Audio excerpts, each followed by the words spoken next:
તો નમસ્કાર દર્શક મિત્રો, સમાચાર આવી રહ્યા છે સાળોદથી। સાળોદ ગામે ગૌ મા સાથે ગૌ હત્યાનો પર્દાફાશ।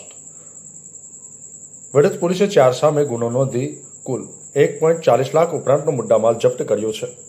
40.94 કિલો ગૌમાંસ જપ્ત કરવામાં આવ્યો।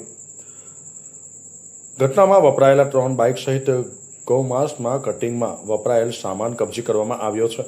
વડોદ પોલીસે ઘટનામાં સંડવાયેલ સલીમ અલી ભીચા, સલમાન સલીમ ભીચા, યાકુબ સલીમ ભીચા, રફીક મોહમ્મદ બોડકની ધરપકડ કરવામાં આવી છે।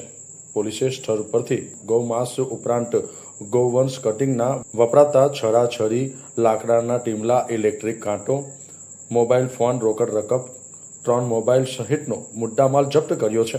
સમગ્ર મામલે વડોદ પોલીસ સ્ટેશનમાં ભારતીય ન્યાય સંહિતા બીએનએસની કલમ 325, ગુજરાત પ્રાણી સંરક્ષણ સુધારણા અધિનિયમ 2017ની વિવિધ કલમો તેમજ પ્રાણી ક્રૂરતા નિવારણ અધિનિયમ હેઠળ ગુનો દાખલ કરી વધુ તપાસ વડોદ પોલીસ સ્ટેશનના ઇન્સ્પેક્ટર એનજી ડોડિયા ચલાવી રહ્યા છે।